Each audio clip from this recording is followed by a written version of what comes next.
আওয়ামী লীগ নিষিদ্ধ হবে না এই দেশে, পারবে না। আওয়ামী লীগের মাঠেও নামতে দিবেন না, এটা হবে না। এটা হবে না এই কারণে আওয়ামী লীগ ছোট কোনো দল না।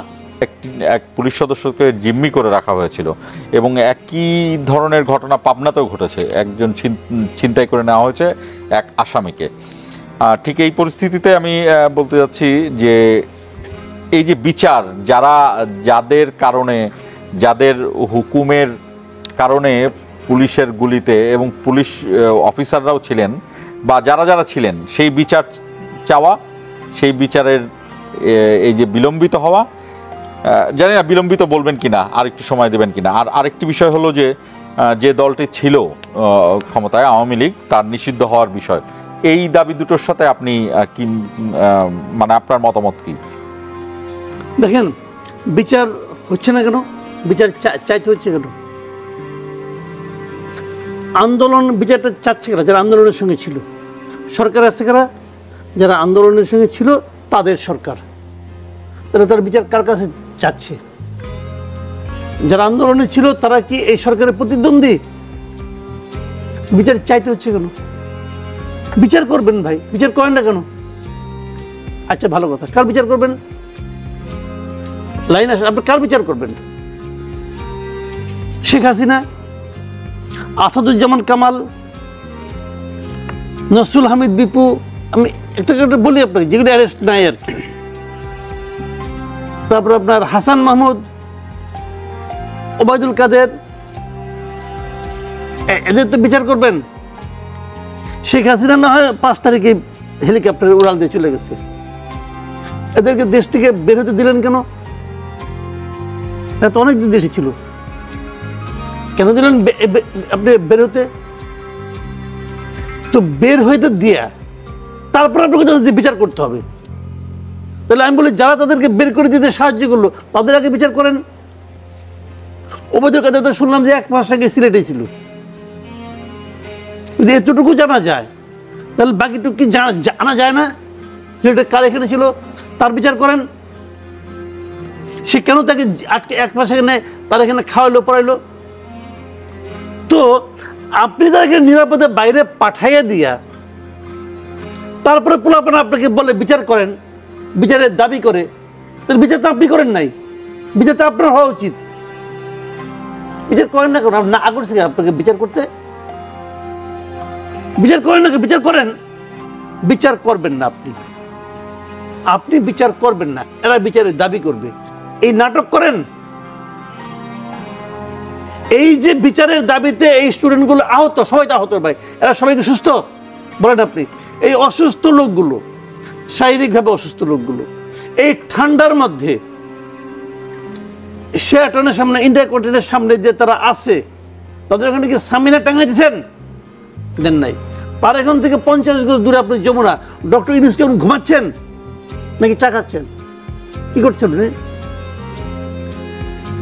বলেন? আপনার আমাকে একটা উপদেষ্টা এখন পর্যন্ত এখানে আসে না কেন?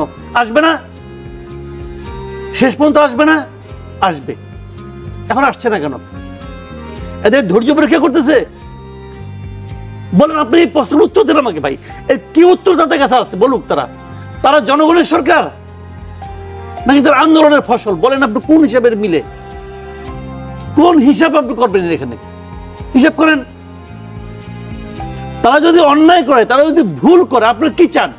তাদের সাথে আলোচনা করেন, বলেন, বুঝান, বা এটা হবে না, এটা হবে, এটা হবে না, এটা পারবো, এটা পারবো না, বলেন আপনি। আপনাদের মুখোমুখি হচ্ছেন না কেন? হচ্ছেন না এই কারণে ওদের যে প্রশ্ন, সেই প্রশ্নের কোনো উত্তর আপনার জানা নাই, লেখাপড়া করেন নাই। যে বলে না পরীক্ষা যায় বলে প্রশ্ন কমন পড়ে নাই, এদের অবস্থা। ওরা জানে যে প্রশ্ন করবে ওই প্রশ্ন তাদের কাছে কমন পড়বে না, তারা তো ওই লাইনে পড়াশোনা করে নাই।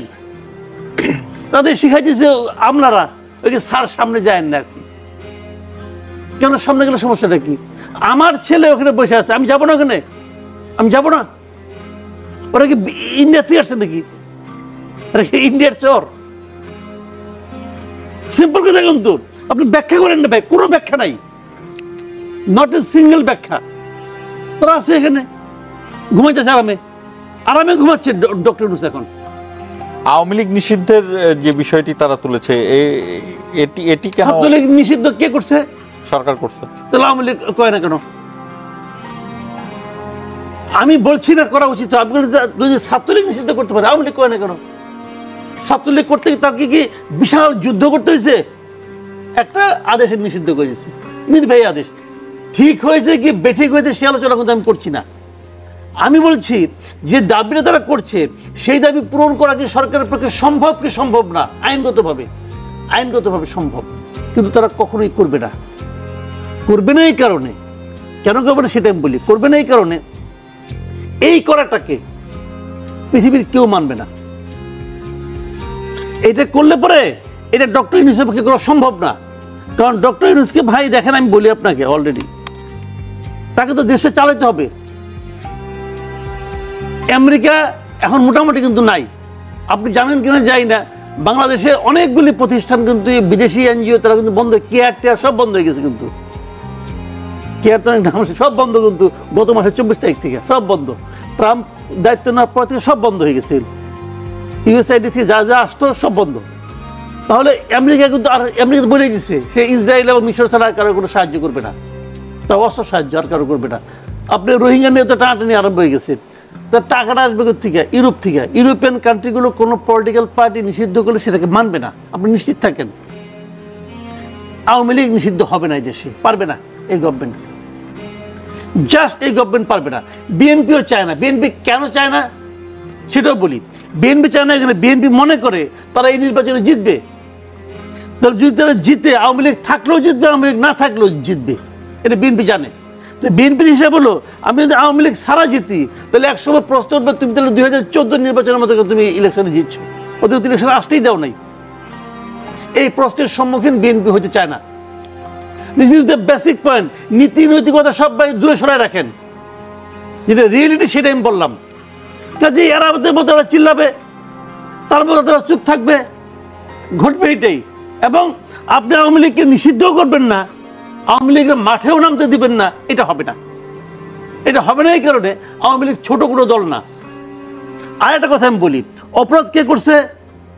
আমি যে লোকগুলির নাম বললাম, হাসিনা, কামাল, আসাদুজ্জামান কামাল, ওবায়দুল কাদের, অমুক কাদের, তমুক কাদের, করতেছে না? এদের অপরাধের জন্য এদেরকে আপনি শাস্তি দিলেন না, শাস্তি দিচ্ছেন হলো ভুরুঙ্গামারি ইউনিয়ন পরিষদের আওয়ামী লীগের সে আপনার সাংগঠনিক সম্পাদক, তাকে। তার মানে আপনি আওয়ামী লীগের মেইন ক্রিমিনালগুলোকে ছেড়ে দিয়া আওয়ামী লীগের ক্ষুদ্র ক্ষুদ্র লোককে আপনি আমাদের নিয়ে আসছেন, তাদের একটা প্রতিদ্বন্দ্বী বানাই দিচ্ছেন। এদের প্রতিদ্বন্দ্বী বানাইয়া আপনি মাঝখান থেকে এই ক্রিমিনালগুলিকে হেল্প করতেছেন পুনর্বাসনের জন্য। খুব সংক্ষেপে আলাউদ্দিন মোহাম্মদ, আওয়ামী লীগ নিষিদ্ধ কেন হচ্ছে না, যেটি মাসুদ কামাল বলছিলেন? আওয়ামী লীগ নিষিদ্ধ, এর সাথে আরো অনেকগুলো দাবি ছিল। বিচারপতিদের অপসারণ, রাষ্ট্রপতির অপসারণ। একজন বিচারপতি নিজে পদত্যাগ করেছেন, শাহেদ নুরুদ্দিন, এই দাবির মুখে যাদেরকে বলা হয়েছিল তাদের মধ্যে। জি। তারপর জুলাই বিপ্লবের ঘোষণাপত্র। মূলত অভ্যুত্থানের যে শক্তি, এই শক্তির যে প্রধান দাবি অভ্যুত্থানকে ঘিরে, কারণ অভ্যুত্থানের তো শুধু বৈষম্যবিরোধী ছাত্র আন্দোলন অভ্যুত্থান করে নাই, অভ্যুত্থানে সাধারণ জনগণ যুক্ত ছিল। তো অন্য দলগুলো তাদের প্রাতিষ্ঠানিক ভিত্তি আছে, তো তারা তাদের দলীয় এজেন্ডা, তাদের ইশতেহার আছে, জনগণের সামনে তাদের দাঁড়ানোর অনেক উপায় আছে।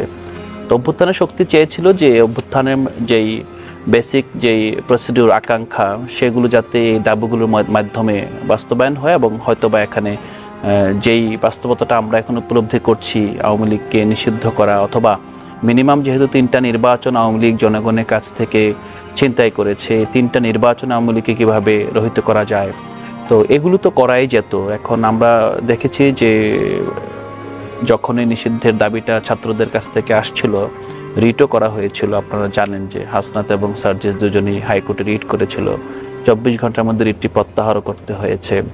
তো বিএনপি এখানে এখন তো বলাই যায়, কারণ এটা এখন পাবলিক ইনফরমেশন, আগে আমরা হয়তোবা সম্মান রক্ষার্থে বলি নাই, ওরা তো সরাসরি এটা বিরোধিতা করেছে, যারা কোনোভাবে নিষিদ্ধ চায় না। তো মূলত আসলে একটা বিষয়, বাংলাদেশের সবগুলো খুব সংক্ষেপে যদি শেষ করতে।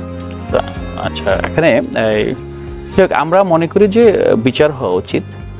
যারা আসলে প্রকৃতপক্ষে অপরাধী তাদের বিচার হলে হয়তোবা নিষিদ্ধকরণের দাবিটা আসলে গুরুত্বপূর্ণ হবে না। মূলত যারা তাদের এই জুলাই আগস্ট গণহত্যার কৃতকর্মের ফল পেলে এবং এখানে জাস্টিস এনশিওরড হয়, তখন আওয়ামী লীগ হয়তো বা শুদ্ধ রূপে ফিরে আসতে পারে। জি